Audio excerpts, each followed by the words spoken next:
Hello, everyone. It's Steve with Aptera Owners Club. Ace, I know some of you guys have probably noticed that the updates on the channel has been a little sparse lately. It's because I've been sick as a dog.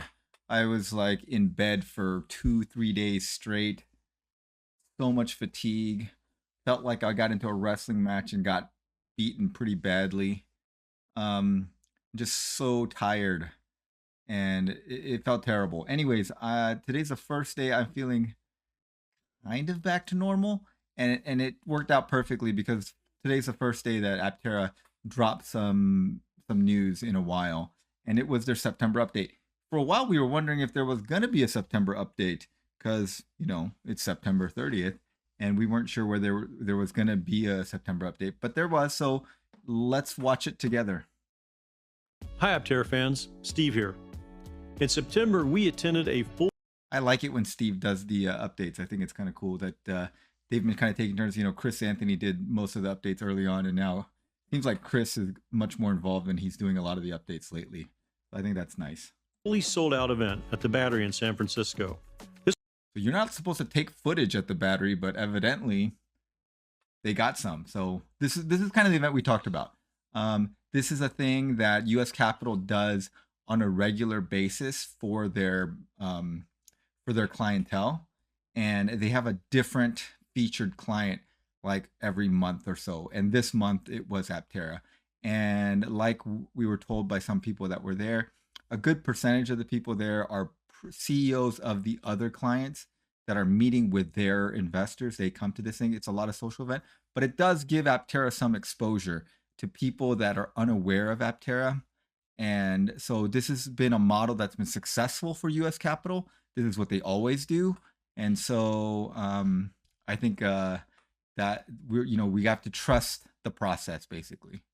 This was a time for prospective investors in our investment offering led by US Capital Global to experience our solar EV firsthand and meet some of the Aptera team making it happen.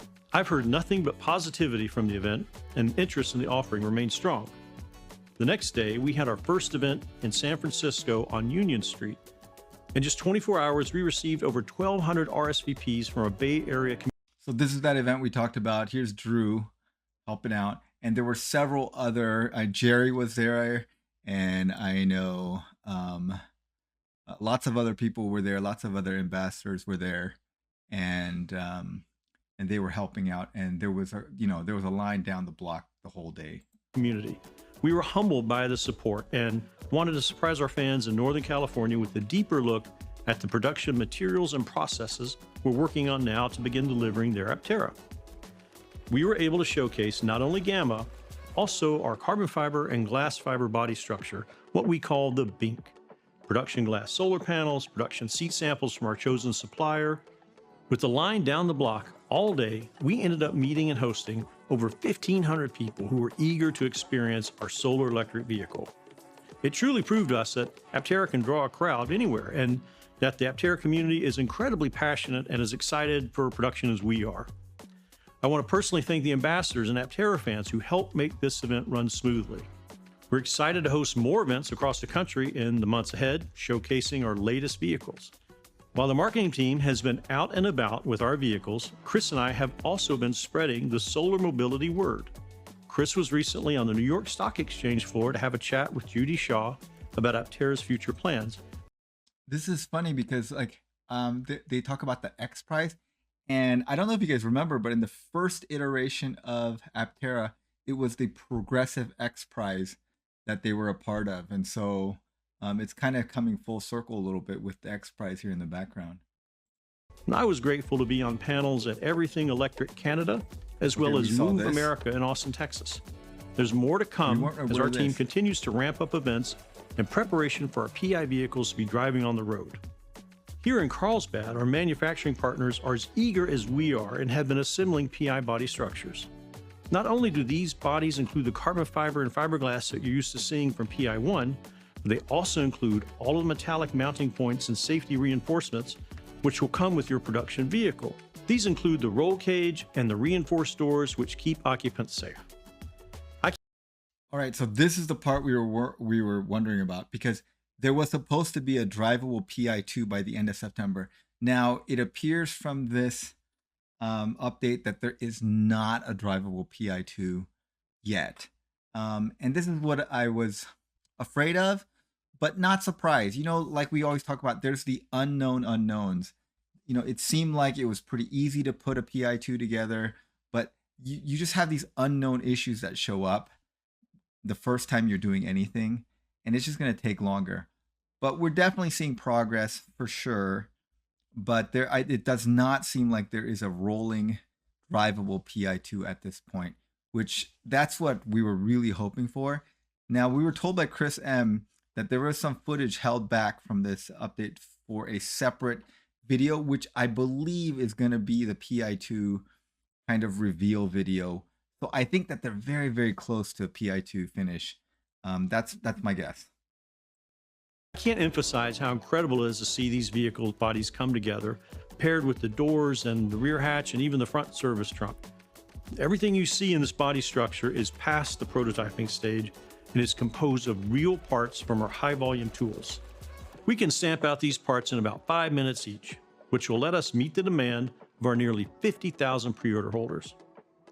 The journey has been one of continuous improvement, from the development of our first prototypes to Gamma, all the way to the refined production design that we're putting together now with precision and elegance. It's truly extraordinary. With our Think for PI2 fully assembled, we're bonding it to the completed frame, attaching all the components to make it a complete vehicle, and this vehicle will be used for track testing to validate the drivetrain and high voltage battery. Next, it'll be upfitted with all the exterior A surfaces to allow us to conduct range testing with a full production battery capacity for the first time. I'm particularly looking forward to see how much range we can eke out of our 44 kilowatt hour battery. While the PI vehicles are coming together, the rest of the team is making. So yeah, that's the real world range data is forthcoming soon. That's the take home point here. I don't know how soon. Is it going to be end of October, end of November? Not sure, but that is one of the first things they're going to be testing.